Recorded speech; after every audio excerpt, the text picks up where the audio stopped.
할렐루야. 우리가 살아가는 이 시대는 이전의 그 어느 시대보다 물질적으로 풍요한 시대입니다. 아마 이 사실에 대하여 부정하시는 분은 거의 없을 줄로 압니다. 이전에 우리는 오늘날 이런 있을 줄 생각하지 못했습니다. 하지만 우리는 수많은 문명의 발달로 인해서 수많은 정보와 또한 수많은 오락을 즐길 수 있습니다. 그런데 말입니다. 참으로 신기한 일이 있습니다. 누구보다도 이렇게 화려하고 풍족한 시대를 살아가고 있는데 들리는 뉴스에 따르면은 저는 잘 모르겠지만 들린 뉴스에 따르면은 오늘날의 사람들은 이전 어느 사람들보다도 더 마음이 공허하고 더 외로움을 느끼는 시대가 또한 오늘의 시대라고 뉴스는 보도하고 있습니다. 왜 이런 일이 발생하는 걸까요? 그것은 분명합니다. 사람은 아무리 문명이 발달하고 아무리 배가 채워지고 또한 즐거운 즐길거리 있다 할지라도 그의 영혼은 다 채울 수 없는 존재이기 때문입니다. 이는 우리가 영적으로 창조되었기 때문입니다. 구약성경 전도서 3장 11절 말씀을 보면 이런 말씀이 있습니다. 하나님이 모든 것을 지으시되 때를 따라 아름답게 하셨고 또 사람에게는 영원을 사모하는 마음을 주셨느니라 라고 말씀하고 있습니다. 하나님께서는 우리를 창조하실 때 우리의 마음 가운데 이 영혼을 담을 수 있는 그릇을 두셨습니다. 하지만 이 그릇은 우리가 아무리 세상적인 풍요와 번영 또한 기쁨과 쾌락으로 채우려 할지라도 다 채울 수 없는 것입니다. 오히려 더 가란 것이지요. 오늘 말씀 22장은 우리가 이러한 근원적인 목마름을 어떻게 해결할 수 있는지 답을 주고 있습니다. 1절과 2절의 말씀인데요. 제가 다시 읽어드리겠습니다. 또 그가 수정같이 맑은 생명수의 강을 내게 보이니 하나님과 및 어린 양의 보좌로부터 나와서 길 가운데로 흐르더라. 강 좌우에 생명나무가 있어 12가지 열매를 맺되 달마다 그 열매를 맺고 그 나무 잎사귀들은 만국을 치료하기 위하여 있더라. 아멘. 우리가 읽은 요한계시록은 무슨 말씀입니까? 사도 바울이 반모섬에 끌려가서 잡혀 있었던 고난의 상황 가운데서 쓴 것이 오늘의 말씀입니다. 그곳에서 요한은 잡혀 있었지만은 성령에 이끌려 기쁨의 나라, 하나님의 나라의 환상을 봤습니다. 우리는 아직 천국에 가본 적이 없지만은 새하늘 새 땅이 어떠한 곳인지 요한은 보고 기록한 것이 오늘 말씀입니다. 요한은 이렇게 기록하고 있습니다. 거기에는 맑은 물이 흐르고 있는데 수정같이 맑은 생명수의 강이다. 생명수니까 생명을 주는 물이겠죠. 그런데 여기서 중요한 점이 하나 있습니다. 이 생명수 강물이 어디로부터 흘러나오느냐, 이게 중요합니다. 오늘 말씀은 무엇이라 말하고 있습니까? 하나님과 및 어린 양의 보좌로부터 생명수가 흘러나온다. 여기서 보좌라는 말은 하나님이 계신 곳, 하나님의 주권과 통치를 상징하는 말이며 어린 양은 우리가 찬양을 통해서 익숙하게 알고 있듯이 구원자이신 예수 그리스도를 상징하는 말입니다. 다시 말해서 우리의 영혼을 살리는 이 귀하고 귀한 생명수는 오직 하나님께로부터만 나온다. 예수님으로부터만 나온다. 성경은 분명히 말하고 있는 것입니다. 하지만 사람들은 이를 잘 모릅니다. 예레미야 2장 13절을 보면 이런 내용이 있죠. 제가 읽어드리겠습니다. 내 백성이 두 가지 악을 행하였나니 곧 그들이 생수의 근원되는 나를 버린 것과 스스로 웅덩이를 판 것인데 그것은 그 물을 가두지 못한 터진 웅덩이들이니라. 아멘. 방금 전에 예레미야 말씀에서 누굴 향해 하신 말씀이라고 제가 말씀드렸나요? 내 백성이, 다른 사람도 아니고 이방 민족도 아니고 하나님의 백성이 두 가지 악을 행하였다. 그것은 생수의 근원인 나를 버린 것과 스스로 웅덩이를 판 것이다. 네. 머리 갈 것도 없이 믿는 사람들조차 하나님을 버리고 헛된 것을 쫓고 있다. 이렇게 말하고 있는 것입니다. 헛된 수고를 하고 있단 말이죠. 잠시 이와 관련해서 이야기를 하나 해드리도록 하겠습니다. 광활한 태평양 한가운데 여객선이 가고 있었습니다. 많은 사람을 태우고 가던 그 여객선이 어느 날 폭풍우를 만났고 침몰하게 되었습니다. 다행히도 몇 명의 선원과 승객들이 구명보트에 올라탄 채 구조를 기다리고 있었습니다. 하지만 하루 이틀이 지나도 웬일인지 그 누구도 구하러 오지 않고 며칠 밤낮을 표류해야만 했습니다. 성도 여러분, 질문을 드려보겠습니다. 이렇게 표류할 때 가장 큰 고통이 무엇인지 아십니까? 그것은 갈증입니다. 네. 배고파도 살 수 있습니다. 하지만 목마른 건 살 수 없습니다. 이미 식수는 바닥났고 이제 내가 어떻게 살아야 될까? 그들에게는 죽음의 공포가 짓눌렀다고 합니다.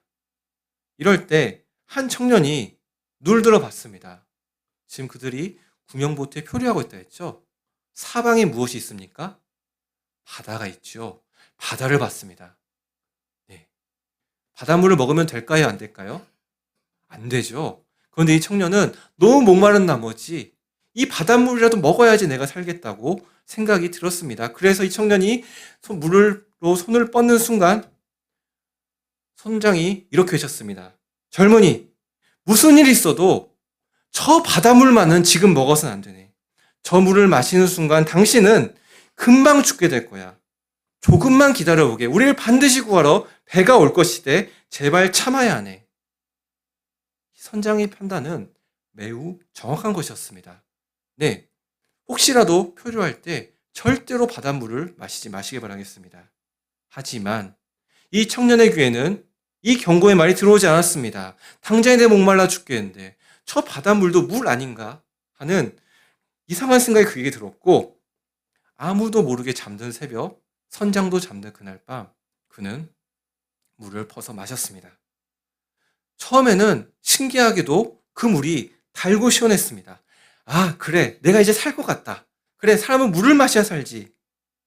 하지만 시간이 지나자 선장의 경고대로 그 청년에게는 곧바로 비극이 시작된 것입니다. 1시간도 지나지 않아서 그의 목은 이전보다도 더 타들어갔고 장기들이 다 끔찍하게 말라가는 고통의 순간이 찾아왔습니다. 이전에는 느껴지지 못했던 더 큰 갈등이 찾아오게 되었고 내가 물을 먹어야 살겠다. 청년은 계속해서 바닷물을 먹다가 결국에 구명보트 위에서 숨을 거두고 말았습니다. 제가 다소 장황하게 이 말씀을 드렸는데요.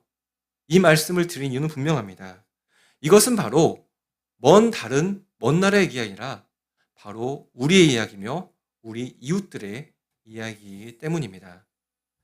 세상이 주는 기쁨에 대해서 서두에 말씀드렸지요. 어느 날 때보다 더 많은 기쁨의 수단이 있다고 말씀드렸습니다.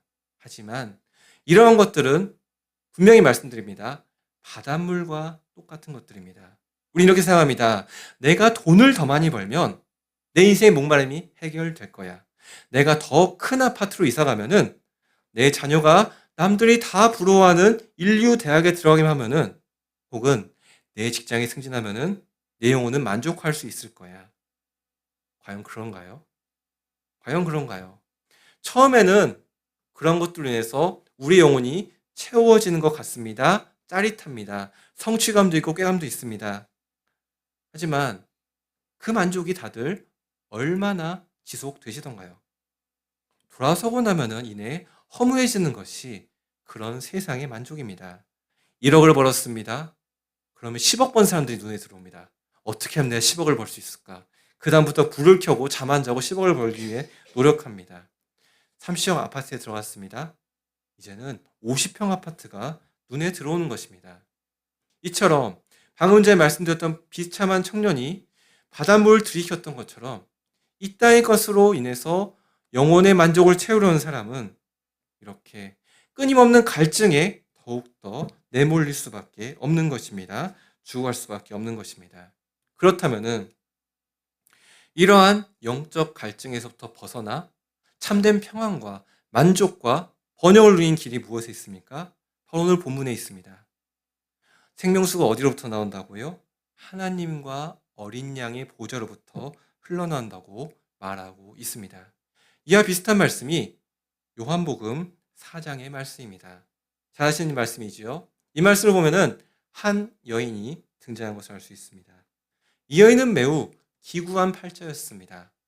남편을 5이나 바꾸었고 예수님 앞에 설 때에 지금 있는 남편도 내 남편이 아니라 말할 정도로 이 여인의 갈증을 채우는 유일한 방법은 남자였습니다. 남편으로부터 사랑이 이 여인이 생각에는 내 필요를 채울 수 있고 내 만족을 채울 수 있는 해결자라고 생각했습니다.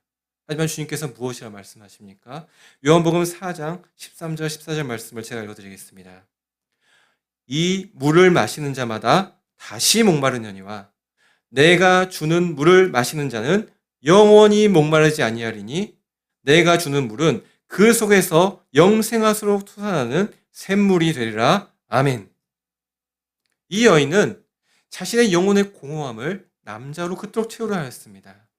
하지만 주님께서는 그러한 것은 절대로 너를 채울 수 없다고 단언하시고 이 물을 마시는 자마다 다시 목마르려냐 말씀하신 뒤에 이제부터 예수님을 영접하고 예수님께 주시는 참 생명의 물을 받아 마시라. 내가 친히 그 물을 주는 자가 되겠다고 선언하고 있는 것입니다. 사랑하는 성도 여러분, 혹시 이 시간 이 자리에 모인 우리도 내 영혼의 갈급함은 느끼는데 어떻게 채워야 할지를 몰라서 세상 사람들이 말하는 대로 돈에, 명예에, 또한 직장에, 자녀에 목마름을 채우려고 헤매고 계시지는 않습니까? 우리가 오늘 예배드리는 이 시간은 그러기에 너무나도 귀한 시간인 것입니다. 오라고 했으니까 오는 종교적인 의무를 다하는 시간이 아닙니다. 예배는 무엇입니까? 바로 우리에게 생명수를 공급해 주시는 하나님과 어린 양의 보좌로 나아가서 생명수를 공급받는 시간이 이 시간인 줄로 믿습니다. 세상 속에서 우리가 헛된 것으로 인해서 더 많은 갈증이 느껴지는 바닷물을 들이킨 상황이라면은 참된 생명수를 마심으로 그 잘못된 물을 빼내고 생명수로 채워야 할 줄로 믿습니다. 사랑하는 성도 여러분, 혹시 우리가 썩어 없어질 바닷물 같은 것에 나의 만족과 쾌락의 근거를 두었다면 이제는 그것을 거두시기를 바라겠습니다. 이 시간 우리가 예배의 자리에 나온 것처럼 내 마음에 갈급함이 들 때마다 예배의 자리를 사모하시길 바라겠습니다. 그럴 때마다 주님께서는 오늘 말씀에 나온 것처럼 우리에게 날마다 넘치는 생명수로 우리를 채우실 줄로 믿습니다. 매일의 삶 가운데 하나님의 채우심을 경험하시는 귀한 성도님들 되기를 간절히 축원합니다. 이제 두 번째 주제로 들어가 보도록 하겠습니다. 본문 말씀 3절을 제가 다시 읽어드리겠습니다. 다시 저주가 없으며 하나님과 그 어린 양의 보좌가 그 가운데 있으리니 그의 종들이 그를 섬기며 아멘. 말씀의 시작은 이렇게 말하고 있습니다. 다시 저주가 없으며. 우리가 살면서 저주라는 말을 혹시 평소에 써본 적 있으신가요? 네. 별로 써본 적이 없을 것입니다. 그러기에 저주가 없다? 나랑 별로 상관이 없는 것 같다. 이런 생각을 할 수 있습니다. 오래된 이야기책이나 영화 속에 나오는 마법사의 주문과 같은 말이 저주라고 우리는 생각합니다. 하지만 이 말을 우리 삶에 적용해보면 이렇게 바꿔볼 수 있습니다. 우리가 매일마다 삶에서 피부로 느끼는 삶의 고단함과 한계 상황들, 그리고 여러 가지 일들로 인해서 벗어날 수 없는 고통 그 자체가 저주인 것입니다. 아침부터 일어나서 밤늦게까지 잠잘 때까지 뼈 빠지게 수고하며 애쓰지만은 늘 제자리 걸음인 같은 우리의 가계부, 그런 팍팍함, 그리고 내가 사랑하고 품어줘야 할 가족인데도 그 앞에만 서면은 좋은 말보다는 날카로운 말로 인해서 서로 상처를 주고 있는 관계들, 갑자기 찾아오는 육체의 질병들, 이러한 것들이 오늘 말씀 우리에게 말하고 있는 저주의 모습인 것입니다. 그리고 이것은 성경 분명히 말하고 있습니다. 어쩌다 우연히 생긴 것이 아니라 분명히 하나님께서 예상하신 것이며 또한 인간의 죄로 인해서 발생한 것이라고 말입니다. 이 시작은 창세기 3장으로부터 시작됩니다. 아시는 것처럼 첫사람 아담이 나오지요. 하와가 나옵니다. 이 사람들은 이때 무엇을 했습니까? 하나님의 말씀에 불순종하여 하나님께서 따먹지 말라고 하신 그 선악과를 손으로 집어 따먹었습니다. 그 이유가 무엇일까요? 이제는 내가 하나님 없이도 내가 가지는 지혜로 내 마음대로 살아보겠다는 교만한 마음이 그들에게 있었기 때문에 그들은 감히 하나님께서 금하신 열매에 손을 뻗어서 지혜롭게 하고 탐스럽게 할 것 같은 그 나무를 베어 물었습니다. 그 결과가 무엇입니까?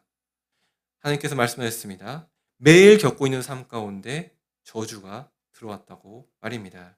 그 결과 우리는 오늘도 내일도 매일마다 열심히 일하지 않으면 뼈가 부서져라 일하지 않으면 살아갈 수 없게 되었고 그것도 우리가 만족이 되지 않는 고단한 삶이 된 것입니다. 이 모든 것들이 다 저주에서 나온 것입니다. 하지만 오늘 말씀은 이렇게 말하고 있습니다. 새하늘과 새 땅에는 다시 저주가 없으며 아멘. 그리고 이것은 비단 먼 미래일 뿐만이 아니라 지금 우리의 삶 가운데도 역사하시는 하나님의 말씀인 줄로 믿습니다. 믿습니다. 그런데 다시는 저주가 없다. 그리고 이것이 우리의 삶 가운데서도 저주가 없다는 말을 들을 때 우리는 자연스럽게 이런 반문이 생깁니다. 목사님, 제가 분명히 예수님 믿고 구원을 받았는데 말입니다. 왜 제 삶에는 여전히 가난이 있고 왜 저의 삶 가운데는 여전히 질병이 있고 관계 아픔이 있습니까? 말씀에서는 저주가 끝났다고 하였는데 왜 제 삶은 이렇게 여전히 고단하고 눈물이 나는 것입니까? 네, 매우 중요한 질문입니다. 사랑하는 성도 여러분, 교회에서는 오랫동안 이에 대하여 이렇게 말하고 있습니다. 이미와 아직 사이에 있다고 말입니다. 주님께서 십자가에서 못 박혀 돌아가시는 말미암아 십자가의 그 대속의 은혜로 말미암아 우리를 멸망을 끌고 가던 저주의 뿌리는 근원은 다 뽑힌 줄로 믿습니다. 완전히 끝난 것입니다. 갈라디아서 3장 13절 이렇게 말하고 있습니다.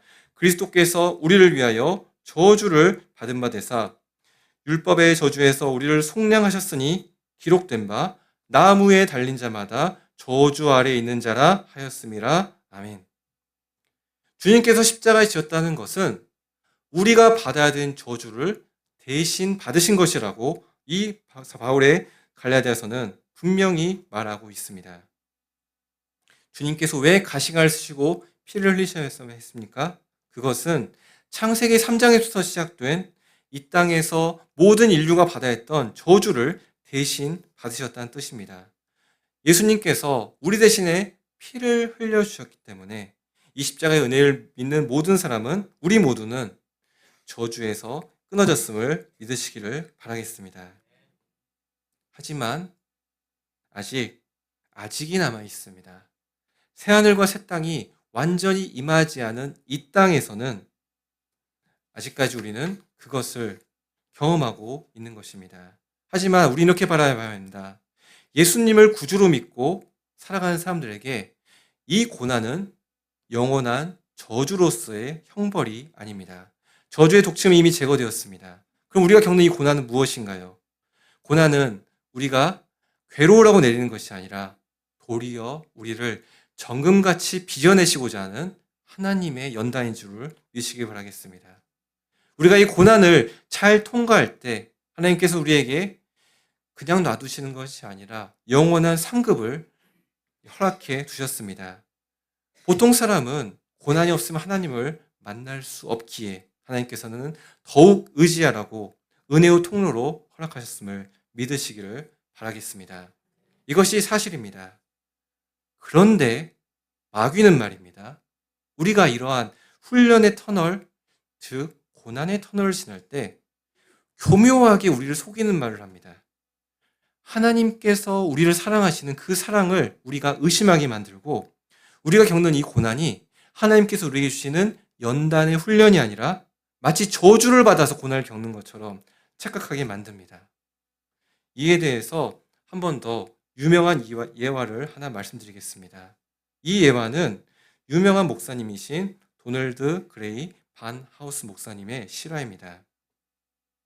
이 목사님의 첫째 아내분께서 30대의 젊은 나이에 세상을 떠나셨다고 합니다. 장례식으로 향하는 차 속에는 엄마를 잃은 자녀들과 목사님이 함께 차를 타고 가고 있었다고 합니다. 이렇게 슬픔에 잠겨 있을 때 갑자기 차 앞으로 큰 소리를 내면서 트럭이 다가왔습니다. 그리고 트럭은 차를 추월해 갔고 이때 차 앞으로는 어두운 그림자가 짙게 드리웠습니다. 이때 목사님께서는 이것을 보시고 자녀에게 이렇게 말씀하셨습니다. 얘들아, 저 무시무시한 트럭에 치이는 것과 트럭의 그림자에 치이는 것 어느 것이 낫겠니? 성도님이란 어떤 걸 택하시겠습니까? 트럭에 치이시겠습니까? 트럭의 그림자에 치이시겠습니까? 그림자죠. 자녀들도 대답했습니다. 당연히 그림자죠. 그림자는 아무리 어둡고 커도 사람을 다치게 할 수 없으니까요. 그러자 목사님께서는 이렇게 말씀하셨습니다. 그렇단다. 2000년 전에 십자가에서 예수님께서 우리를 위하여 돌아가시는 그 죽음이 진짜 트럭 저주를 몰아내게 하셨단다. 예수님께서 우리 대신에 저 트럭에 치이신 거란다. 그렇기 때문에 우리 엄마 위로는, 그리고 우리들 위로는 그저 죽음의 그림자만 지나갔을 뿐이란다. 그림자는 결코 우리를 멸망시킬 수 없단다. 사랑하는 성도 여러분, 마귀는 끊임없이 우리를 속이고 있습니다. 이미 우리를 망하게 하는 저주의 실체는 사라졌습니다. 그 저주의 트럭은 지나간 것입니다. 하나님께서 우리를 지금도 아름답게 빚어가지고 연다는 주님을 믿으시길 바라겠습니다. 우리 모두는 주님의 손을 잡고 한 걸음 한 걸음 걸어가고 있습니다. 그런데 말입니다. 마귀는 끊임없이 고난의 그림자를 가지고 마치 그림자 자체가 저주인 양 이렇게 속삭입니다. 이 고난으로 인해서 넌 망할 거야. 넌 끝났어. 넌 주님께 저주를 받았어. 하나님 널 버렸어.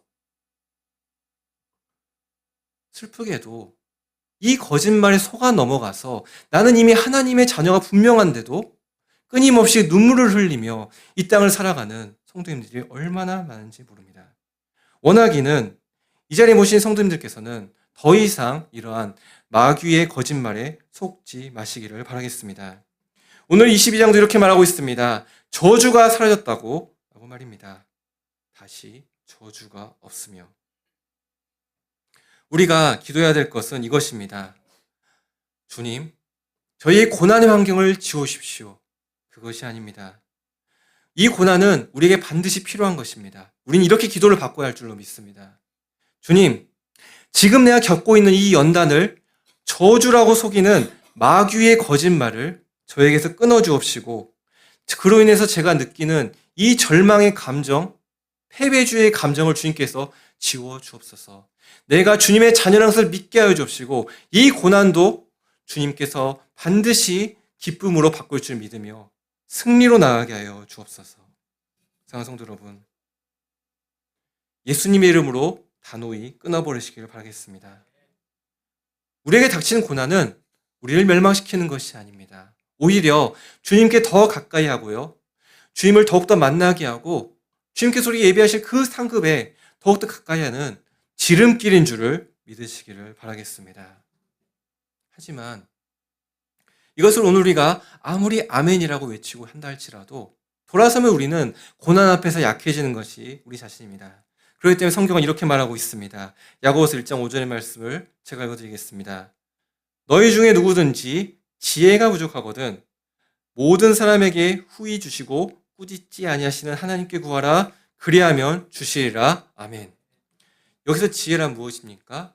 방금 말씀드린 사실입니다. 이 고난이 분명히 나를 망하게 하는 것이 아니라 하나님께서 나를 위하여 허락하신 연단의 기회란 것을 보는 것이 지혜입니다. 하지만 세상을 살면서 사탄의 거짓말을 들을 때마다 우리의 마음으로는 이걸 감당해낼 수 없습니다. 그렇기 때문에 우리는 주님께 기도해야 됩니다. 하나님, 이 고난을 제가 도저히 해석할 수 없습니다. 왜 오는지 저는 알지 못합니다. 이 고난을 해석할 수 있도록 주여 저에게 지혜를 허락하여 주시고 말씀으로 깨닫게 하여 주시옵소서. 그래서 우리는 날마다 큐티를 하는 것입니다. 큐티는 별게 아닙니다. 우리에게 닥친 삶의 문제를 말씀으로 해석하는 것이 큐티이며 이를 위해 질문하는 것이 큐티인 것입니다. 지난주에 청년부 예배 때 이렇게 결단을 했습니다. 말씀을 읽을 때마다 질문을 해보라고 말입니다. 큐티는 quiet time이 아니라 퀘스천 타임이라고 적용을 했었습니다. 말씀을 읽을 때마다 그냥 흘려보내지 마시고 내 삶 가운데 왜 이런 일이 있는지 주님께 꼭 질문하시고 말씀을 통하여 답을 얻으시기를 바라겠습니다. 말씀을 맺겠습니다. 오늘 우리가 살펴본 요한계시록 22장이 모사하는 이런 것들은 장차 우리가 있게 되는 일인 줄로 믿습니다. 하지만 아직 우리는 이 땅 가운데 살기 때문에 그런 것을 다 온전히 믿지 못하고 흔들릴 때가 있습니다. 사랑하는 성도 여러분, 그럴 때마다 말씀드린 것처럼 우리에게 언제나 후해 주시는 하나님께, 성령님께 꼭 기도하시기를 바라겠습니다. 그리하여 우리의 매일의 예배 자리가 하나님께서 주시는 생명수를 공급받는 시간, 또한 우리의 날마다의 지혜가 새로워지는 시간, 그리하여 이 땅을 살아가면서도 헛된 마귀의 거짓말에 속아 넘어가 눈물 흘리는 인생이 되는 것이 아니라 날마다 승리하는 웃으시는 귀한 성도님들 되시기를 간절히 축원하겠습니다.